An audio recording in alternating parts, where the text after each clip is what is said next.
The afternoon sun hammered down on Coronado Naval Base like judgment itself. Inside the kill house, Lieutenant Kira Donovan moved through shadows with a predator's grace. Her HK-416 rifle tracked every corner, every angle, as she led her team through the mock terrorist compound. Behind her, Petty Officer First Class Wyatt Callahan, call sign Viper, moved with the swagger of a man who'd survived 8 years in the teams and 4 combat tours. He'd seen things, done things, earned his place, and he resented the small redhead leading this exercise. Room 7, 30 seconds, the range officer's voice crackled. Kira stacked outside the door. 5'3", barely 118 pounds. She looked like she belonged in a college library, not clearing rooms with the world's deadliest warriors. Viper shouldered past her without asking. "I got this, Lieutenant." She said nothing, just repositioned to rear security. Orders were orders, even from someone 2 ranks below her. The door crashed open.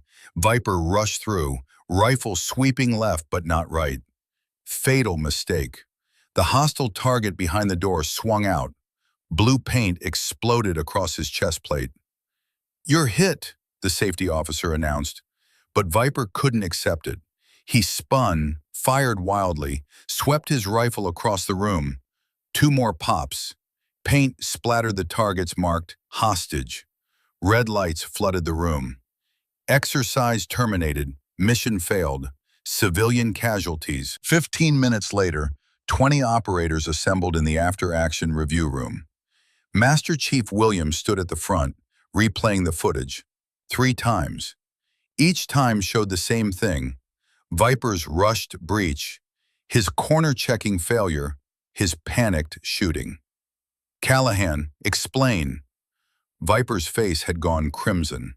8 years, 4 tours, and he just failed a basic drill in front of everyone. "Sir, the situation evolved rapidly." "Bullshit, you got cocky, broke protocol. Result? You're dead and you killed 2 civilians." Silence crushed down on the room. "Take your seat."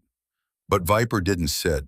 He stood there, fists clenched, reputation bleeding out on that screen. His eyes found Kira 3 rows back.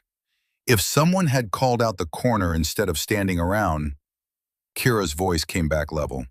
"You assigned me rear security. I held position as ordered."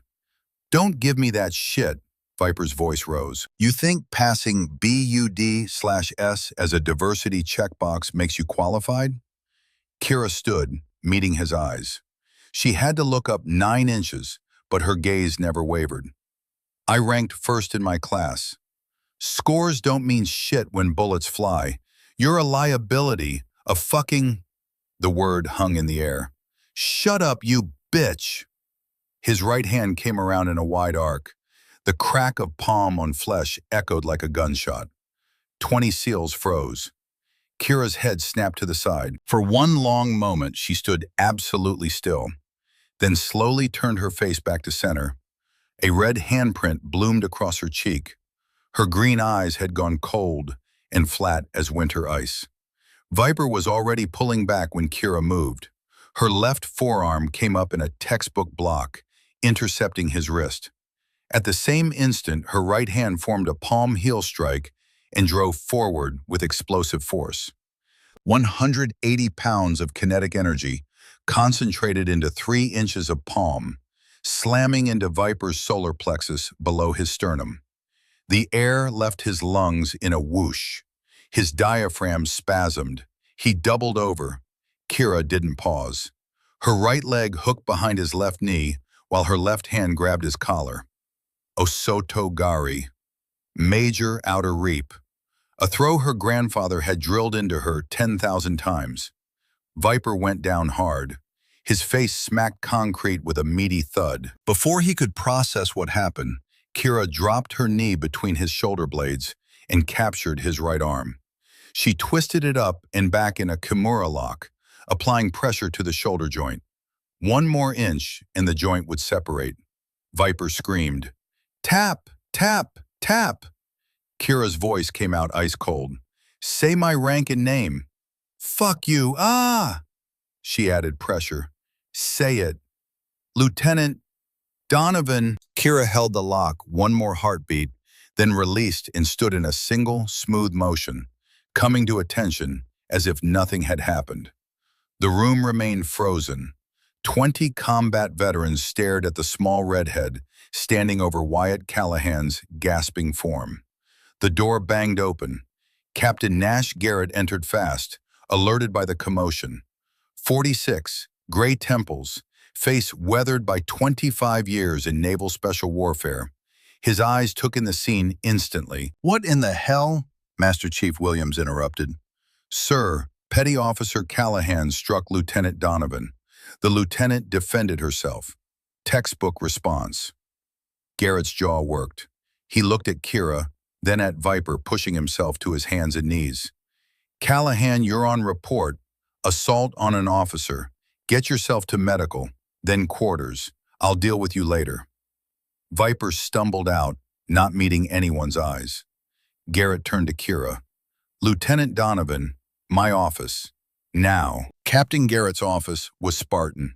Gray walls, metal desk, one window overlooking the Pacific where afternoon light sparkled like scattered diamonds. Garrett sat behind his desk. Kira stood at attention. Long silence. Somewhere outside, a helicopter beat the air.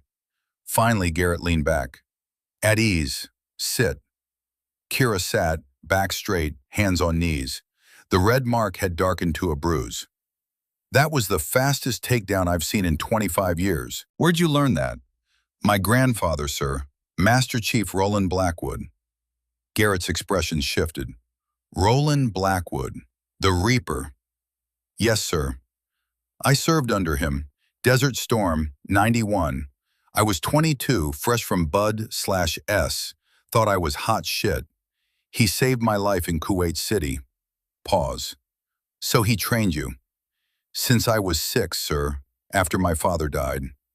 Patrick Donovan, Somalia, 93. I knew him too. He was one of the best. Garrett studied her. Hell of a legacy to live up to. I'm not trying to live up to anything, sir. I'm trying to serve. That's the right answer.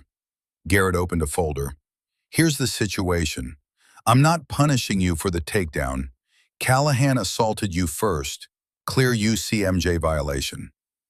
But you just humiliated a senior petty officer in front of his peers. Callahan's got friends, and half this base thinks you don't belong. The other half is waiting for you to fail. Kira said nothing. Women in the teams is still controversial. Fair or not, you're under a microscope. Every mistake magnified, every success scrutinized. I understand, sir. Do you? Because I need to know if you can handle being on a team where half the operators don't trust you. Kira met his eyes. I'll earn their trust through performance, one mission at a time. Garrett studied her, then opened a classified folder and slid it across. High priority op, Gdansk, Poland. Someone stealing U.S. military hardware, Javelin missiles, encrypted comms. Intelligence suggests a rogue PMC cell led by former U.S. military. Kira scanned the file. Target photos. Dalton Graves, former 75th Rangers. I need 8 operators, small footprint, surgical precision. I'm considering you for the team. Sir, I just completed BUD/S. This can't wait. On paper, you're perfect. Top marksman, fluent Russian, urban warfare certified, but paper doesn't bleed. He paused. Your grandfather called me yesterday, asked me to give you a fair shot. Kira's jaw tightened. I don't want special treatment. I know, that's why I'm offering.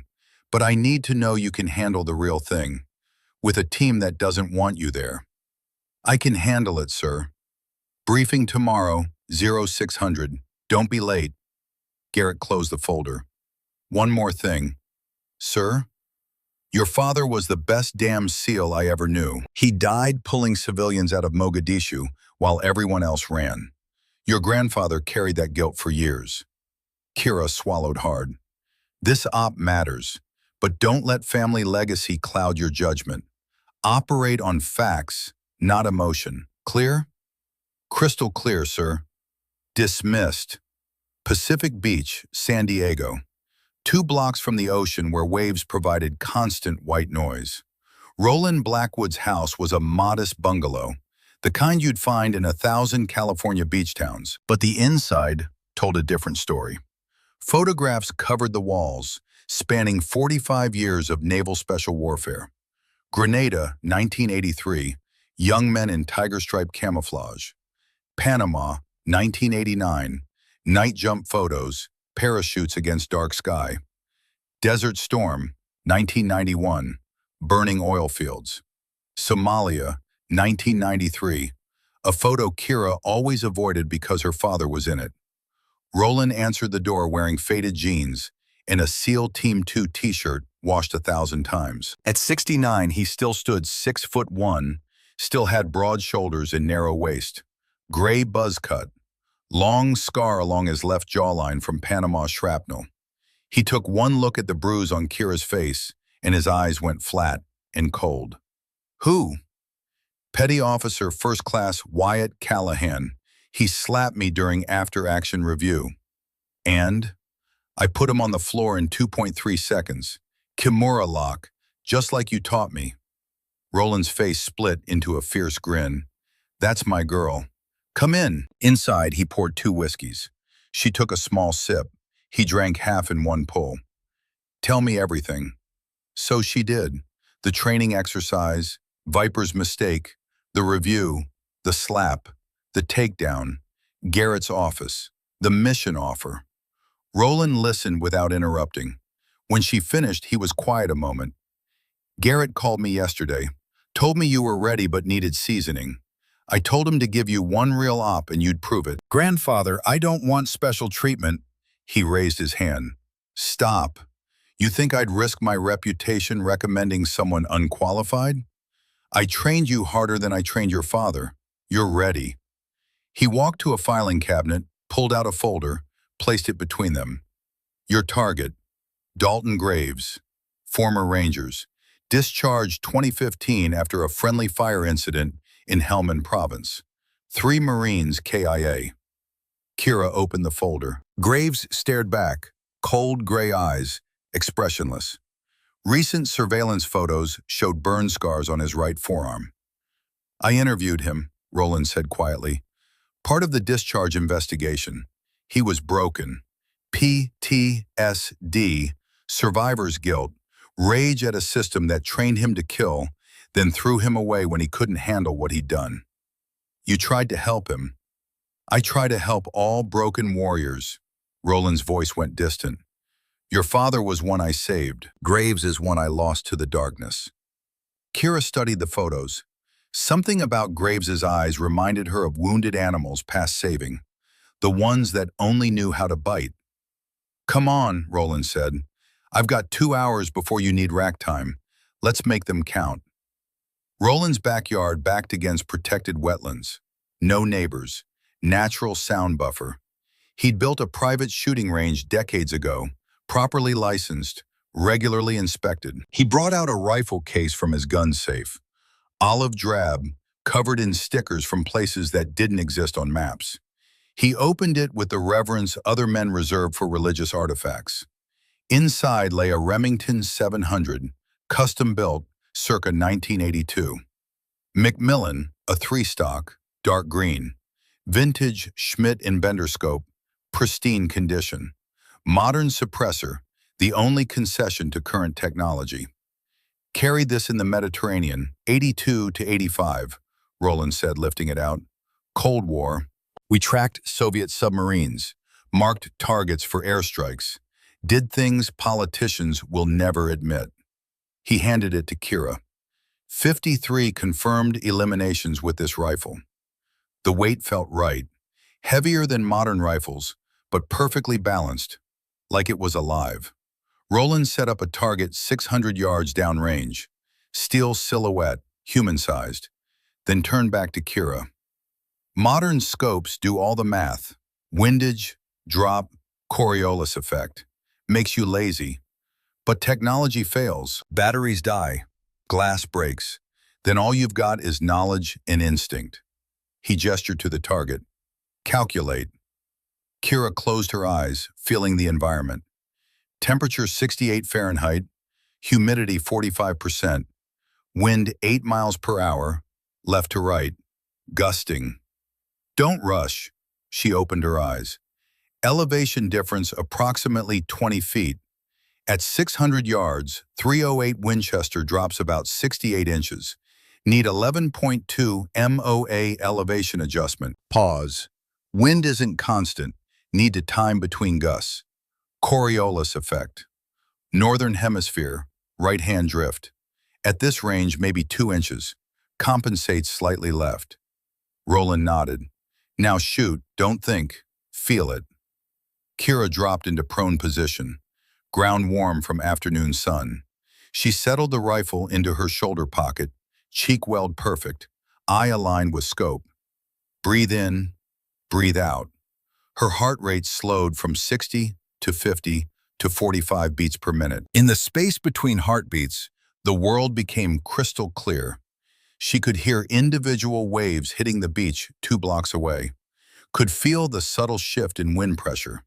The crosshairs settled on target center mass. She waited for the gust to pass, felt the moment of stillness. Between heartbeats, she squeezed. The rifle kicked. The suppressor reduced the crack to a muffled thump. 600 yards away, the steel rang like a bell. Roland had binoculars up, dead center. Kira ejected the brass, caught it in her palm. Still warm. The rifle knows where to go. No, Roland's voice was firm. You know. The rifle is just metal and wood. The warrior makes the shot. They packed up as the sun dropped toward the horizon, painting sky orange and gold.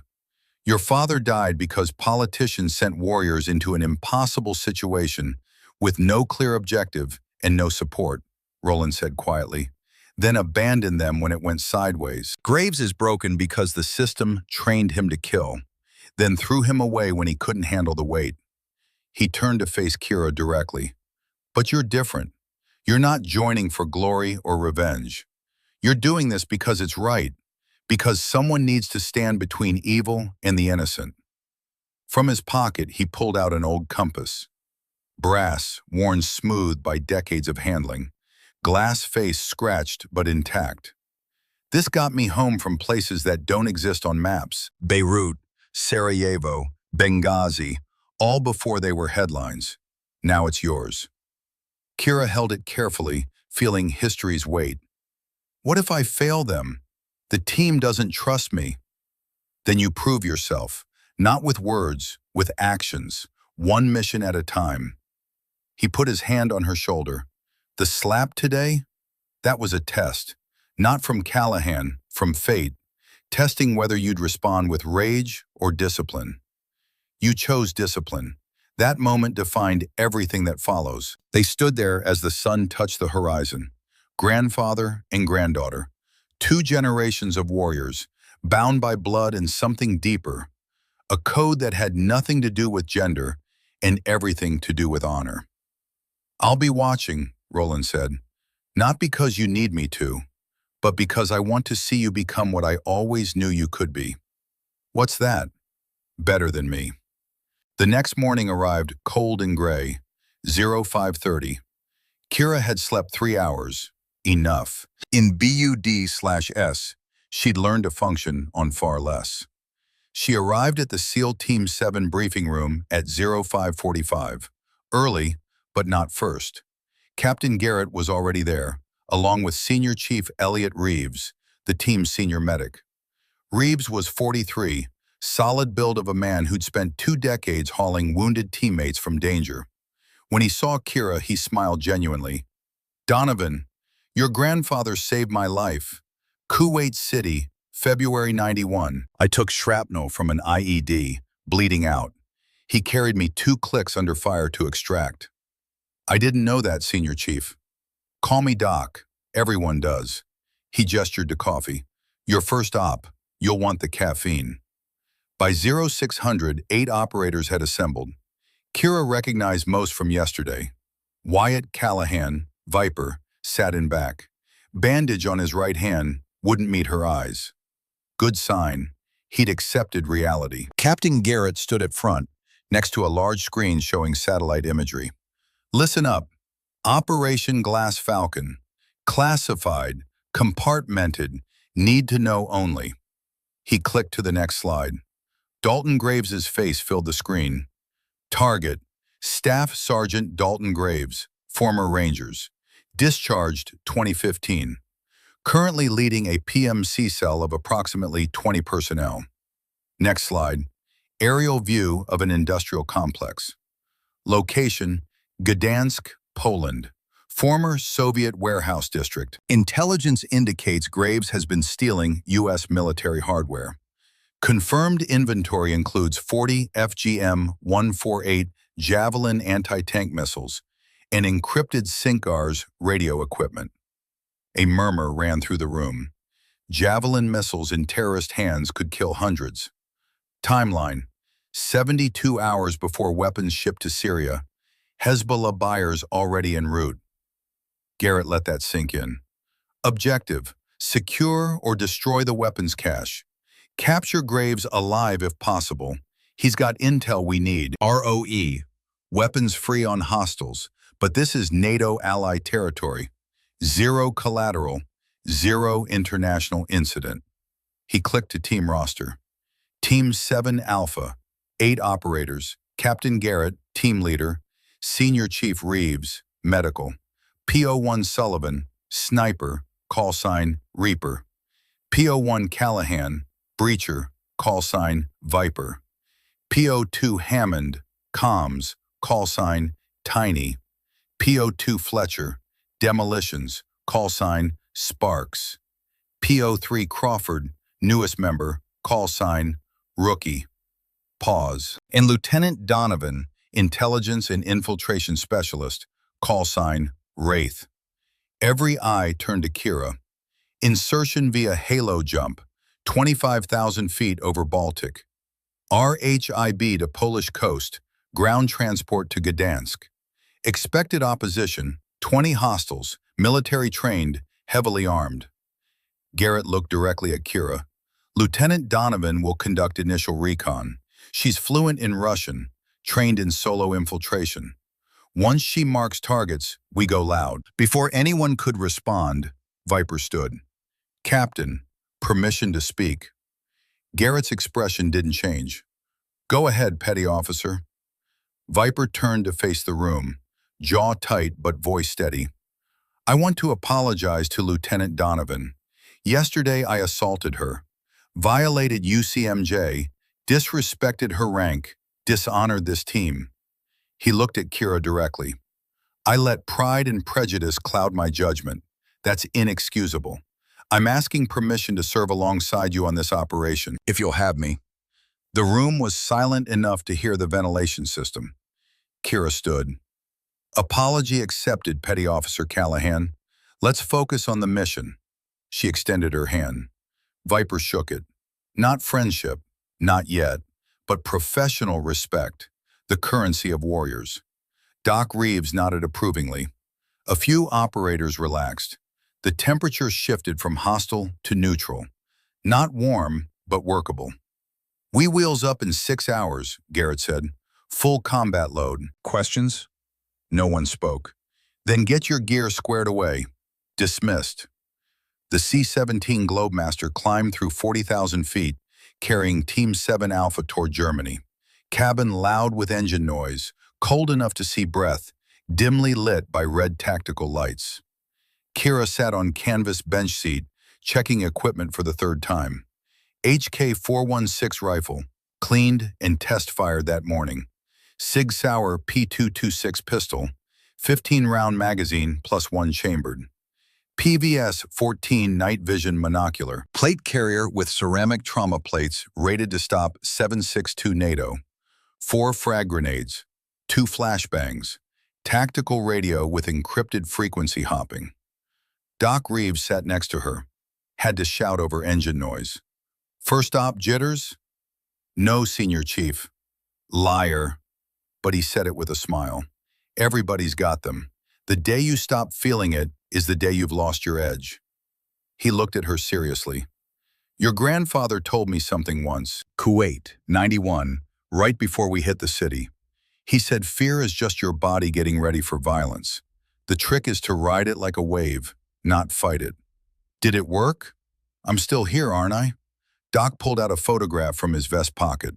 Worn, creased, protected in plastic. It showed a younger version of himself in Roland Blackwood, faces painted, weapons ready, standing before a Humvee with burning oil fields behind them. He was the best warrior I ever knew, Doc said quietly. Not because he was fastest or strongest, because he never quit, never left anyone behind, and never, ever compromised his honor. He looked at Kira. I see that in you. Whatever the young guys think, I know Blackwood blood runs true. Before Kira could respond, Viper walked over, stood awkwardly a moment, then sat on Kira's other side. Look, he said, I know sorry doesn't cut it, but I want you to know, on this op, I've got your back. For real. Kira studied him. His eyes were direct, honest. Whatever he'd been yesterday, he was trying to be something different today. I know, she said simply. They sat in silence for a while, the three of them, feeling the aircraft carry them toward war. Outside the windows, the sun set over Atlantic, painting clouds gold and crimson. Kira pulled out her grandfather's compass, watched the needle swing and settle, pointing north, pointing toward Poland, toward Dalton Graves and 40 Javelin missiles, toward her first real mission. The needle held steady, unwavering, like the man who'd carried it through decades of war, like the code he'd passed down to her: honor, duty, sacrifice. 3 words, simple words, but in the world Kira was entering, they meant everything. The warehouse district sprawled across eastern Gdansk like a concrete graveyard. Soviet-era buildings, most abandoned since the Cold War ended, stood silent against night sky. Rust ate through chain-link fences.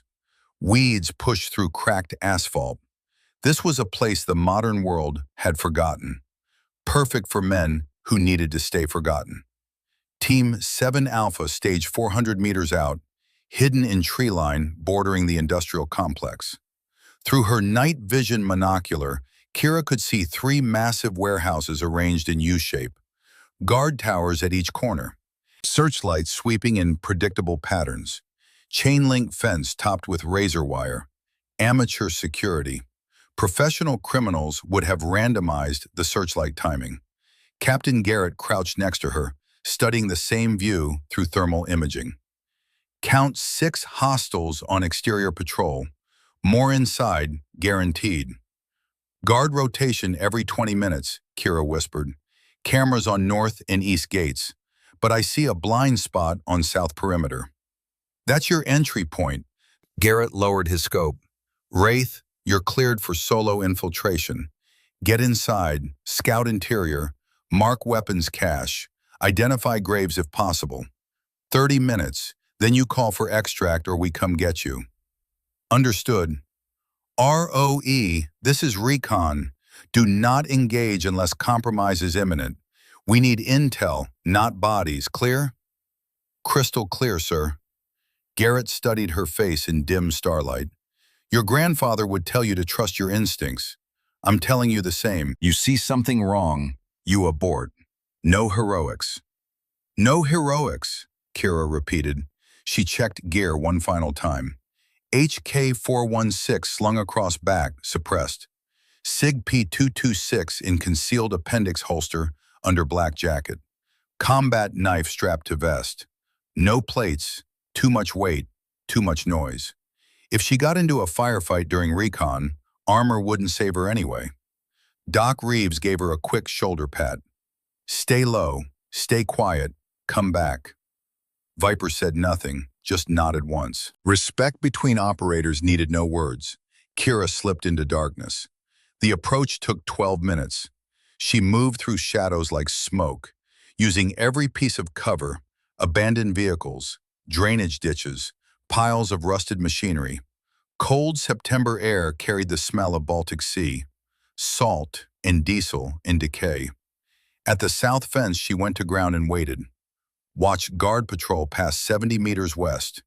Two men, AK-47s slung casually, talking in Russian. She caught fragments, complaining about cold, about Graves being paranoid, about wanting to get paid and get out of Poland. Not professional soldiers, just mercenaries.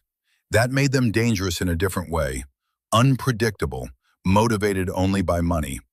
When they disappeared around the warehouse corner, Kira moved. She pulled compact bolt cutters from her vest and worked on the fence, cutting links one at a time. Slow, quiet. Each snip sounded impossibly loud in her ears, but she knew sound carried differently than perception suggested. 15 seconds, hole large enough to slide through. She was inside. The compound's interior was a maze of cargo containers, pallets wrapped in plastic, machinery covered by tarps. Good concealment, but also good places for guards to hide. Kira moved in short bursts, advance 3 meters, freeze, scan, advance again. Two more guards passed within 5 meters of her position, never saw her. She was wearing solid black, face painted, moving only when their eyes pointed elsewhere. Battlefield invisibility wasn't about being unseen, it was about being unremarkable when seen. A shadow among shadows. The central warehouse loomed ahead, 3 stories of corrugated metal and concrete. Light leaked from windows on second floor. She could hear voices inside, muffled by walls. She found her entry point on south side, a ventilation grate, elevated 8 feet off ground, rusty, but screws came out easily with her multi-tool. She pulled herself up and through, moving like a cat into darkness. Inside, she was on a catwalk running along the warehouse's upper level. Industrial space below filled with crates and equipment. She activated her PVS-14 night vision. The world turned green. And there it was, wooden crates stenciled with U.S. Army in faded black letters. Dozens of them arranged in neat rows. She zoomed in with her monocular, reading serial numbers, lot codes. FGM-148 Javelin, the anti-tank missile system that could punch through armor from 2,000 meters. In terrorist hands, each one could destroy a building, kill dozens. She keyed her radio, barely breathing the words. Wraith to actual. I have eyes on weapons cache. Confirming Javelin missiles. Count unknown. Central warehouse.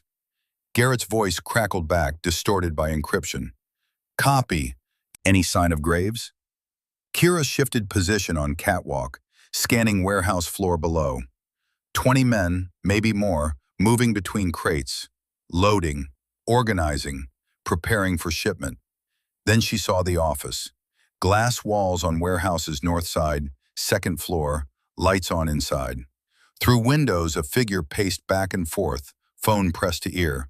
Dalton Graves. She recognized him from briefing photos. Tall, muscular, burn scars visible even from this distance. Positive ID on Graves. Northwest office, second floor. Outstanding. Mark your position and prepare for... Kira's voice cut him off. Wait, something's wrong. She'd shifted her view to the warehouse's northwest corner, drawn by movement. What she saw made her blood run cold. 6 people, sitting on floor, hands bound behind backs, cloth bags over heads, guards standing over them with rifles. Actual, we have hostages, 6 civilians bound and hooded, northwest corner of central warehouse. Silence on radio. Then Garrett's voice, tight with controlled anger. Can you identify them? Kira zoomed in. One hostage had shifted position, and the guard had kicked them back. The hood had slipped slightly.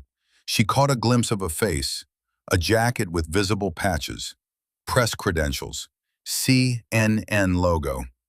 American journalists, she whispered. I count 6, possibly more. Graves has them as insurance. God damn it. Garrett's curse was barely audible. Stand by, Wraith. She could hear the team leader thinking through options. A loud assault would get hostages killed, but they couldn't leave American civilians in terrorist hands. Kira kept watching. Graves had emerged from his office, walking down to warehouse floor. He approached the hostages, and one of his men removed the hood from a woman. She looked 30s, dark hair, terror in her eyes but also defiance. Graves crouched, said something Kira couldn't hear from this distance. The woman spat at him. He backhanded her casually. She fell sideways. Kira's finger tightened on her rifle, then relaxed. Not yet. Not without orders. Not without a plan. Graves kicked the woman once, then gestured to his men. They replaced her hood and moved away. Graves walked back toward his office, pulling out phone again. Garrett's voice came through her earpiece. New plan. Wraith, can you get closer to Graves? Plant a tracker? Kira scanned the catwalk system. It ran along all four walls, with stairs leading down to warehouse floor. Too exposed. If she went down there, 20 guards would see her. Negative, too much exposure. Then we need a different approach. Pause. What if you weren't sneaking? Sir? Graves is expecting buyers. Eastern European. What if you walked in the front door? Kira's mind raced through implications. It could work. She spoke fluent Russian, could pass for Spetsnaz or private contractor. But if her cover broke, she'd be alone in the middle of 20 armed men. It's risky, she said. It's all we've got. Those hostages die if we assault. But if you can get close to Graves, convince him you're a buyer, we can use the distraction to position for rescue. Kira looked down at warehouse floor, at Graves in his office, at hostages in the corner, at 20 men who would kill her without hesitation if they knew who she really was. Roland's voice echoed in memory. Fear is just your body getting ready for violence. Ride it like a wave. I can do it, she said. You have a panic word. If things go sideways, say Belarus and we're coming through the walls. Understood? Understood. Going dark for repositioning. Kira backed away from her observation point and descended the catwalk stairs on warehouse's east side, away from activity. She found a dark corner and made herself presentable.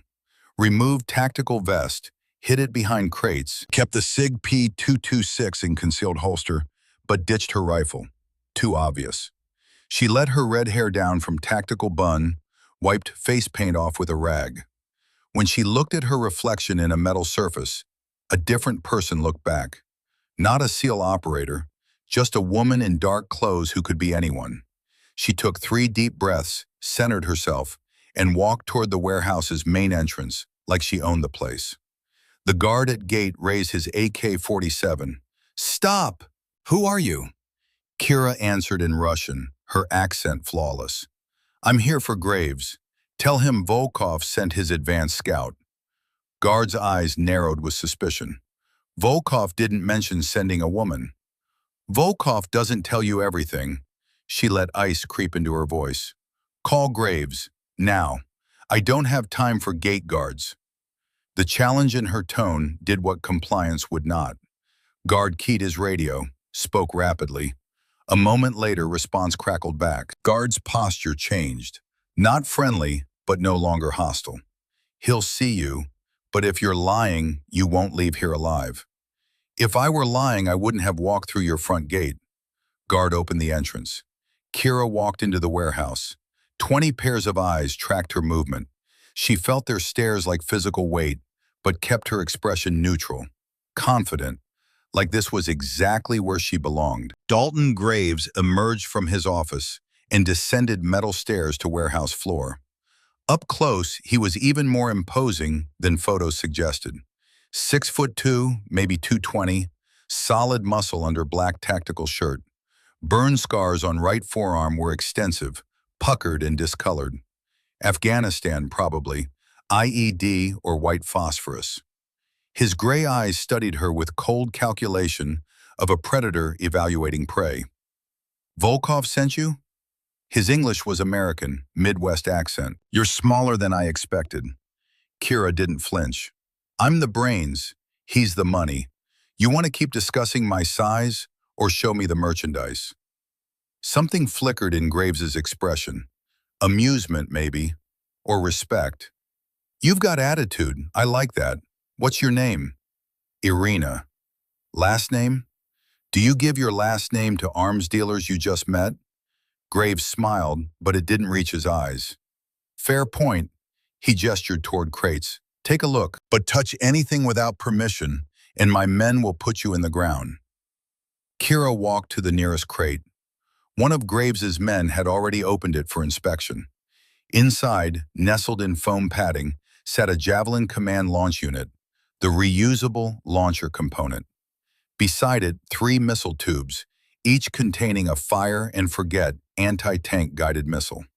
She pulled out her phone and took photos, making a show of examining serial numbers and manufacturing dates. The photos were actually transmitting in real time to team outside, encrypted burst transmission. 40 launchers, 120 missiles total, Graves said, plus encrypted SINCGARS radio systems, PVS-14 night vision, 500 M4 rifles, everything your buyers requested. Impressive, Kira kept her voice neutral. Payment terms? Half on delivery confirmation, half when cargo reaches final destination.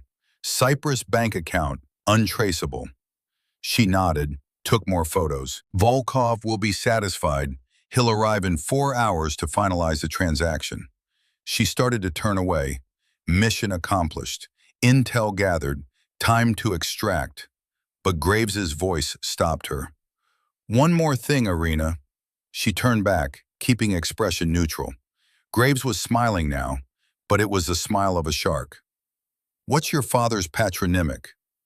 The question hit like ice water. In Russian culture, everyone used patronymics, father's name plus a suffix. Ivan Petrov's daughter would be Irina Petrovna. It was so fundamental that no native Russian would hesitate. Kira's mind raced. Her cover identity hadn't gone that deep. She'd been focused on speaking perfect Russian, not on building complete cultural background. The micro pause was barely half a second, but it was enough. You're American, Graves said, and pulled his Glock 19 from hip holster. I can tell by the hesitation. Russians don't pause on their own patronymic. He raised his voice, addressing the warehouse. Seize her! Kira's hand was already moving. The SIG P226 cleared concealed holster in 0.4 seconds. Her first shot took guard to her left in center mass. He wasn't wearing plates. He dropped. Second shot targeted guard to her right, but he was already diving for cover. Rounds sparked off concrete. Graves was faster than she expected, already dropping behind a crate, yelling orders. Alarm klaxons began wailing. 20 men, suddenly alert, pulling weapons, looking for her. Kira sprinted for nearest cover, a stack of wooden pallets, as bullets chewed the air where she'd been standing. The distinctive crack of AK-47 fire echoed through warehouse, impossibly loud in enclosed space. She keyed her radio between shots. Belarus! Belarus! I'm compromised! Central warehouse, northwest section. Moving. A bullet smashed into pallet 3 inches from her head, spraying splinters. She ducked, returned fire blind, just to keep their heads down. Outside, 400 meters away, Captain Garrett's voice came through clear and hard. All units, we're going loud. Breach! Breach! Breach! Kira changed position, rolling to new cover as bullets tracked her previous location. She popped up, acquired target, a guard advancing from her left, and put 2 rounds into his chest. He went down hard, but there were too many. 10, maybe 12 men, converging on her position. She had 1 magazine left after this one. 30 rounds total against a dozen trained killers. The math didn't work. She dropped back into cover as sustained burst of automatic fire tore through her position. Wooden pallets were disintegrating under assault, shredded by high-velocity rounds. In another few seconds, they'd offer no protection at all. Then from outside, she heard the beautiful sound of breaching charges detonating. 2 massive booms shook warehouse walls. Main doors blew inward in showers of sparks and twisted metal. Flashbangs followed, 4, 5, 6 explosions of light and sound that turned warehouse into sensory chaos. Team 7 Alpha came through the breach like the wrath of God. Captain Garrett first, HK-416 spitting suppressed 3-round bursts. Doc Reeves right behind him, already identifying threats and dropping them with surgical precision. Reaper, Marcus Sullivan, up on a catwalk with his SR-25 rifle, taking down targets before they even knew where shots came from. And Viper, Wyatt Callahan, the man who'd slapped Kira less than 48 hours ago, came through firing from hip, drawing attention to himself, making himself the target so others could advance. "Wraith, down!" he screamed across warehouse. Kira dropped flat as Viper's full auto burst passed over her head and into 3 guards who'd been flanking her position. They went down in a tangle of limbs and blood. "Move! Go, go, go!" Viper advanced, putting himself between Kira and remaining threats. She didn't need to be told twice. Kira rolled to her feet and sprinted toward team's entry point, firing as she moved. The SIG P226 bucked in her hand. 2 rounds, hostile down. 2 more rounds, another hostile stumbling backward. The warehouse had descended into absolute chaos.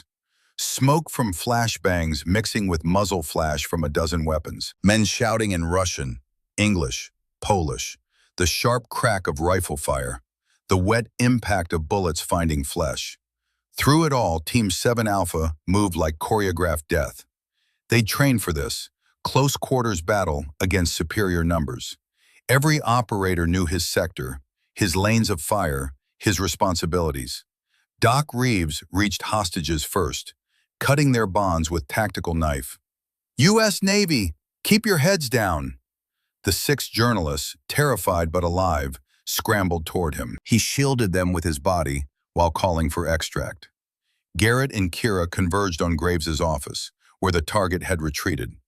Glass walls offered no protection. Garrett put 4 rounds through them, forcing Graves to dive for better cover. But when they breached the office, it was empty. A back door stood open, leading to external fire escape. "He's running!" Kira started for the door. Garrett grabbed her shoulder. "Negative. Hostages first.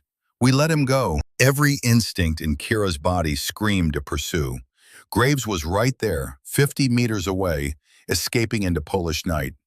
But Captain Garrett's order was absolute, and it was right. Mission priority, hostages, weapons, then target. She forced herself to turn away from door. The firefight lasted another 90 seconds before surviving guards broke and ran. Final count, 14 PMC contractors dead, 4 escaped with Graves. 0 SEAL casualties, though tiny, Tyler Hammond, had taken a round in his plate carrier that would leave a hell of a bruise. All 6 hostages secured and alive. The weapons cache destroyed. Sparks had already rigged thermite charges on Javelin crates. When they detonated, white-hot chemical fire would melt everything into slag. But Graves had escaped, and that meant the mission was incomplete. Team 7 Alpha regrouped at warehouse entrance as Polish police sirens wailed in distance. They had maybe 3 minutes before local authorities arrived. Hostages were already being loaded into a blacked-out van that would take them to U.S. Embassy. Kira stood next to Viper, both breathing hard, adrenaline still singing through their veins. He looked at her, and for the first time since they'd met, she saw something other than resentment in his eyes. "You held them off for 3 minutes alone," he said. "That's damn good work, Lieutenant. You provided covering fire, saved my life." "Yeah, well," he shrugged, suddenly awkward. "Figured I owed you one. We're even now." "We're teammates now," he corrected. "Different thing." Before she could respond, Captain Garrett called them over. He was standing with Doc Reeves, looking at something on a laptop they'd recovered from Graves's office. "We've got a problem," Garrett said. "A big one." The laptop screen showed a digital map, but not of Poland, San Diego, California. Red markers indicated positions. One marker, larger than others, sat on a residential street in Pacific Beach. Address, 4247 Seabreeze Lane, Roland Blackwood's home. Graves was using this warehouse as a decoy, Garrett explained. He knew we'd come for the weapons, but while we were focused here, he was planning something else. He clicked to another file. Transaction records, bank transfers, flight bookings, United Airlines Flight 882, Warsaw to Chicago O'Hare, departed 6 hours ago. American Airlines Flight 1547, Chicago to San Diego, departed 2 hours ago. Graves isn't in Poland, Doc Reeves said quietly. He never was. He sent his lieutenant to run the warehouse op. He's been in the air for 8 hours. Kira's blood ran cold. Heading where? Garrett pulled up more files. Surveillance photos of Roland, recent ones, taken in San Diego. Outside his house, at the grocery store, at the shooting range. Document titled final_target.pdf. Inside, detailed reconnaissance of Roland Blackwood's home. Floor plans, daily routine, security assessment. Your grandfather, Garrett said looking at Kira. Graves is going after him personally. This was never about the memorial service. It was always about Roland. Kira's voice came out flat. When does that flight land? Garrett checked his watch. 30 minutes ago. If Graves has ground transport ready, he's already there. Kira was already moving, pulling out her phone, dialing Roland's number. It rang, and rang, and rang. Voicemail. She tried again. Same result. We need immediate air transport to San Diego, Garrett was saying into his radio. Military priority. Authorization Garrett 7 Alpha 01. Response crackled back. Nearest available aircraft is C-130 at Ramstein Air Base, Germany. Flight time, 10 hours. Kira did the math. 10 hours to San Diego. Graves had arrived 30 minutes ago. They'd be 10.5 hours too late. Captain, she said, her voice surprisingly steady. My grandfather is alone. Graves has at least 3 men with him, probably the ones who escaped the warehouse. They're heavily armed, and they want him dead. Garrett's jaw was tight. We're moving as fast as we can. It's not fast enough. Kira looked at her team. At Viper, who'd gone from enemy to ally in 48 hours. At Doc, who owed his life to Roland. At Reaper, Tiny, Sparks, Rookie. At Captain Garrett, who Roland had saved in Kuwait City 33 years ago. My grandfather trained me for 20 years, she said. Taught me everything he knows. If anyone can survive until we get there, it's him. She didn't say what they were all thinking. Roland was 69 years old, retired, alone, against 4 trained killers in their prime. The odds weren't good. Wheels up in 15 minutes, Garrett said. Everyone move. As the team scrambled to their vehicles, Kira tried Roland's number one more time. Still voicemail. She left a message, keeping her voice calm. Grandfather, it's Kira. Dalton Graves is coming for you. He's in San Diego now. I'm en route, but I'm 10 hours out. I need you to do what you do best. Survive. I'm coming. I love you. She hung up and climbed into the van. 10 hours. An eternity in a gunfight. But Roland Blackwood hadn't survived 45 years in naval special warfare by being easy to kill.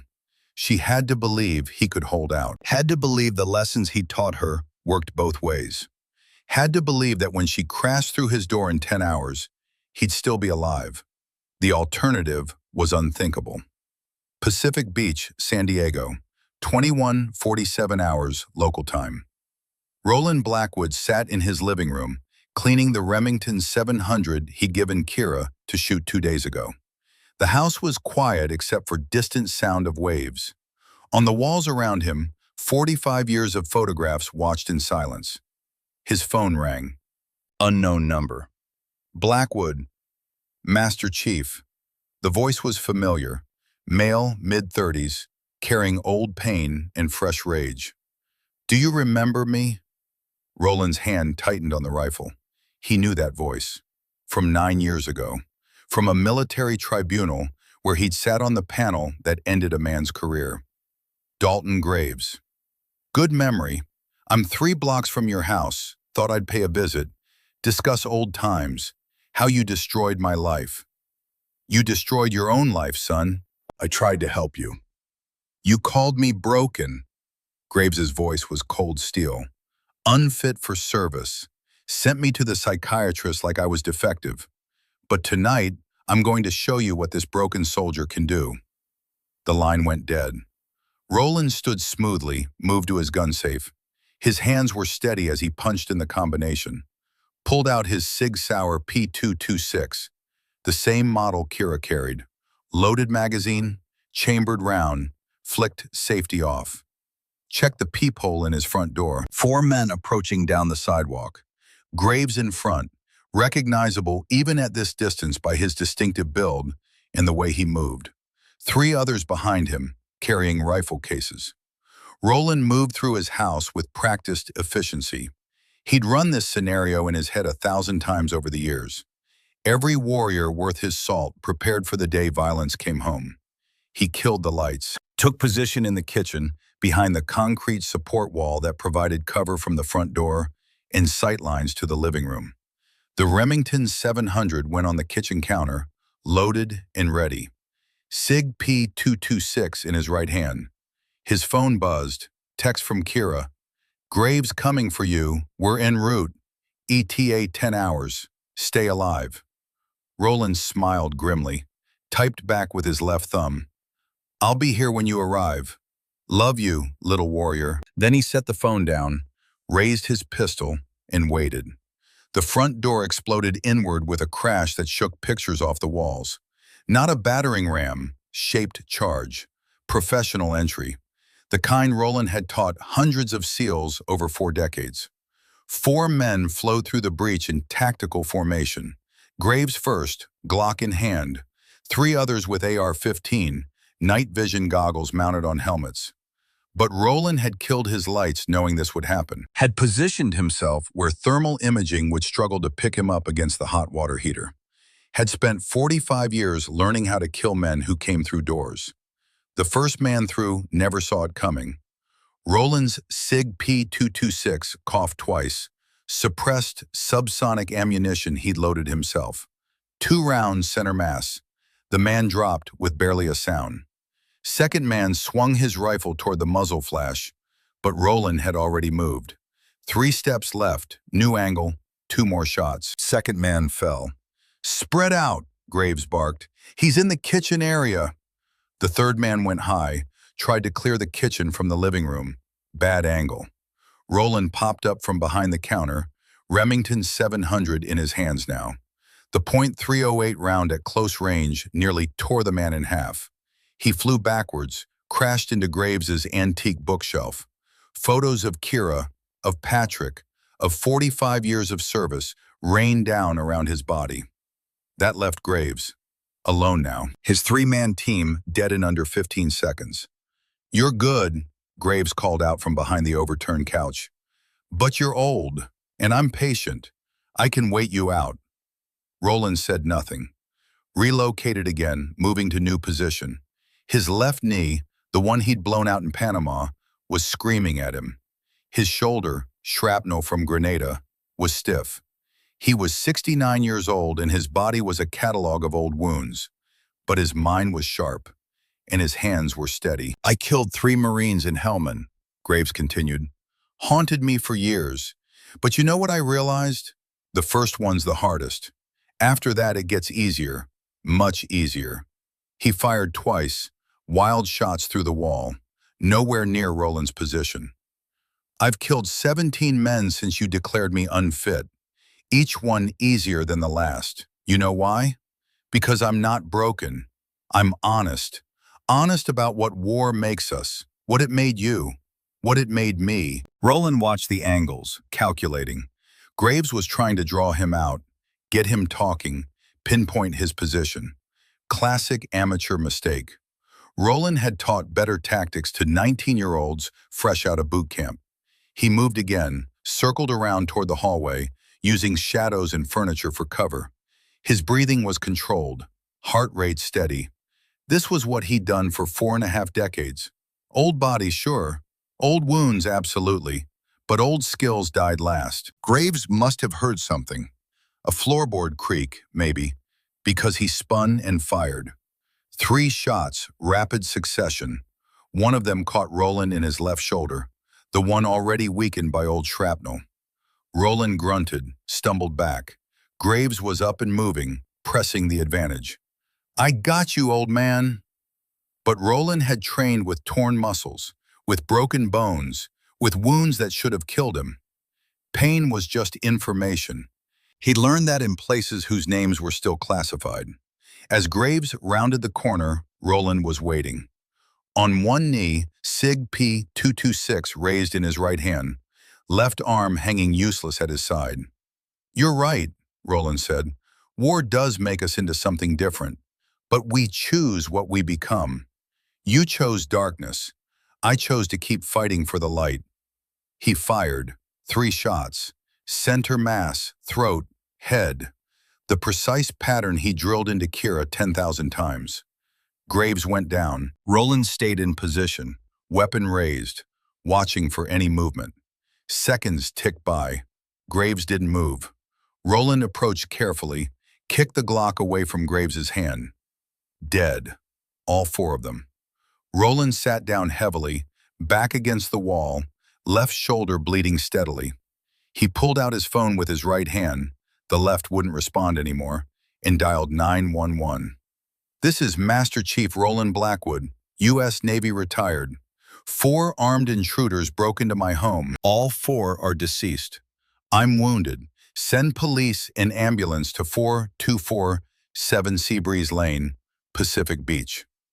The dispatcher started asking questions, but Roland had already hung up.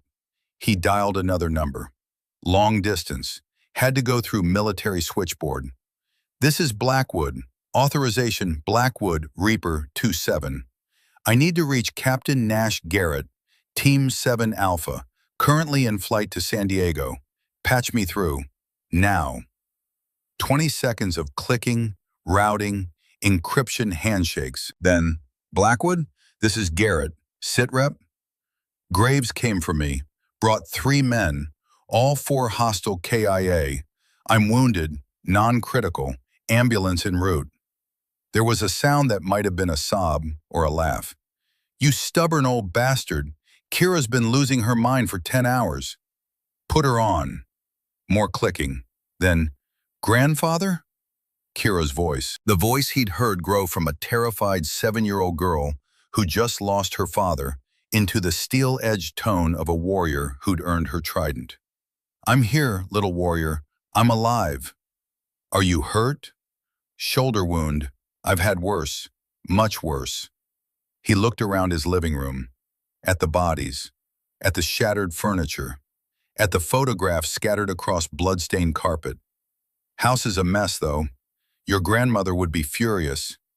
"Grandfather, I'm fine, really." Graves brought friends, but he forgot something important. "What's that?" "I taught you everything I know.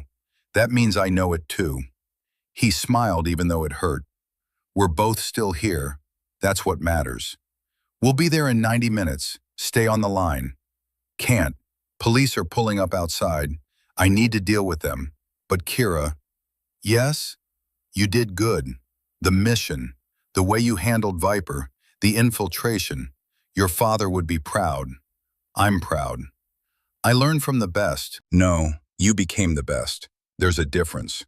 He could hear sirens now getting louder. Red and blue lights flashing through his shattered windows. "I have to go. See you soon." "Grandfather, I know. Me too. Now go be a SEAL. I'll be here when you land." He hung up as the police pounded on his door. 2 hours later, Kira burst through the emergency room doors at UC San Diego Medical Center with Captain Garrett, Viper, and Doc Reeves right behind her. The rest of the team was dealing with police, federal agents, and the mountain of paperwork that came with 4 dead bodies and an international terrorist. The nurse at the desk tried to stop them. "Family only." "I'm his granddaughter," Kira said, and the steel in her voice made the nurse step aside. Room 4. Roland sat on the examination table, left shoulder bandaged, arm in a sling, arguing with a doctor about discharge papers. I'm not staying overnight for observation. I'm fine. You were shot. Through and through, missed the bone, minimal muscle damage. I've been shot before. I'll be fine at home. The doctor looked up as Kira entered, saw the tactical gear, the bruises, the dried blood on her uniform that wasn't hers. And you are? His granddaughter, and his commanding officer. He's staying overnight. Kira's voice left no room for argument. Roland started to protest, saw the look on her face, and subsided. Yes, ma'am. The doctor nodded gratefully and left. As soon as the door closed, Kira was across the room, carefully embracing her grandfather, mindful of his injured shoulder. Roland wrapped his good arm around her and held on tight. You scared me, she said into his chest. Scared myself a little, he admitted. I'm getting old, Kira. 20 years ago, I'd have had them all down before they cleared the door. Tonight, one of them got a shot off. I'm slowing down. You survived 4-on-1 against trained killers. Because they were trained by people I trained. I knew every move they'd make before they made it. He pulled back, looked at her seriously. But that won't work forever. Time catches everyone eventually. Captain Garrett cleared his throat. Master Chief, I owe you an apology. We should have seen this coming, should have protected you. You protected my granddaughter. That's all I care about. Roland looked at each of them. How'd the mission go? Hostages recovered, weapons destroyed, PMC cell dismantled, Garrett reported. Your granddaughter held off 20 hostiles single-handedly for 3 minutes before we breached. Then she took point on the assault. She's the real deal, Master Chief. I know she is. Roland looked at Kira with fierce pride. She always has been. Doc Reeves stepped forward. Sir, I wanted to say, 33 years ago in Kuwait, you saved my life. Tonight, we're even. How do you figure? Your granddaughter saved 4 of us in that warehouse. The apple didn't fall far from the tree. Consider it paid forward. Roland smiled. The highest compliment you can give me is telling me she's better than I was. She is, Viper said quietly. Everyone turned to look at him. He met their eyes steadily. 2 days ago, I thought she didn't belong. I was wrong. She's one of the best operators I've ever worked with. Roland looked at him for a long moment, then nodded. What changed your mind? She had Graves dead to rights in Warsaw. Could have killed him, would have been justified. Instead, she took him alive so he could get help. That takes more courage than pulling a trigger. Wait, Roland looked at Kira. Graves is alive? In custody, Garrett confirmed. Military psychiatric facility. He'll stand trial, but Lieutenant Donovan insisted we get him treatment first. Roland's eyes glistened. Your father would have done the same thing. Chosen mercy over revenge. That's who he was. That's who you are. Kira felt tears sting her eyes, but didn't let them fall. I learned it from you. No, you already had it. I just taught you the tactics. He pulled something from his pocket with his good hand. His trident pin. The golden insignia he'd worn for 42 years. I want you to have this. Grandfather, I can't. You can. You've earned it. He pressed it into her hand. You've not only earned your own trident, you've earned mine. You showed me tonight what a true warrior looks like. Someone who saves lives instead of just taking them. He pulled her close again. I'm proud of you. More than I can say. The next evening, Team 7 Alpha gathered at a restaurant in Little Italy, the kind of place where locals went for pasta and wine and conversation that lasted into the night. Captain Garrett had reserved a private room. Roland sat at the head of the table, left arm still in a sling but his spirits high. The team filled the room with the easy camaraderie of warriors who'd bled together. Stories flowed. Doc Reeves and Roland traded tales from Desert Storm. Garrett added his own memories. The younger operators listened, hanging on every word, understanding they were hearing history from men who'd lived it. At one point, Viper leaned over to Kira. I owe you more than an apology. You saved my life in Gdansk. You showed me what it means to be a SEAL. Not the fighting, I already knew that. The honor, the mercy, the refusal to give up on people. You would have done the same. No, he shook his head. 2 days ago, I wouldn't have. But watching you, learning from you, you changed something in me. Across the table, Marcus Sullivan, Reaper, raised his glass. To Wraith, who proved that SEALs come in all sizes, but courage only comes in one, extra large. Everyone drank to that. Later, as the dinner wound down and the wine bottles emptied, Roland pulled Kira aside. I need to tell you something about your father. Kira's breath caught. They rarely talked about Patrick Donovan. The wound was still too raw, even after 31 years. When Patrick died in Mogadishu, I blame myself, Roland said. I'd trained him, given him the skills to be a SEAL. Those skills put him in a situation where he died trying to save people. For years, I wondered if I'd done the right thing, if I should have discouraged him from this life. But watching you these past 3 days, I finally understand. Your father didn't die because of what I taught him. He died because of who he was. A man who couldn't walk away from people in danger, who chose honor over safety. His voice broke slightly. And you're exactly the same. That's not training, that's character. That's the Donovan blood and the Blackwood legacy combined into something remarkable. He held up his glass one more time. To Lieutenant Kira Donovan, who proved that the slap heard round the base was just the beginning of a legend. Everyone raised their glasses, and Kira, surrounded by her team, her grandfather, and the brotherhood she'd fought so hard to join, finally felt like she belonged. Not because of her gender, not despite her gender, but because she'd earned her place through courage, skill, and the willingness to stand in the gap when others wouldn't. The next morning, as Team 7 Alpha prepared to deploy to North Africa, Kira stood alone on the roof of the medical center where they'd moved Roland to a private recovery room. The sun was rising over San Diego, painting the city gold. Somewhere in a military psychiatric facility, Dalton Graves was beginning the long process of healing. He'd stand trial eventually, but Captain Garrett had put in a word with the Judge Advocate General. Recommended treatment over imprisonment, a chance at redemption. Because that's what warriors did for each other, even the broken ones. Kira pulled out her grandfather's compass, watched the needle settle north. Then she pulled out her phone and recorded a message. This is Lieutenant Kira Donovan, call sign Wraith. 3 days ago, I was slapped and called a bitch by a teammate who didn't think I belonged. Today, that same man would take a bullet for me.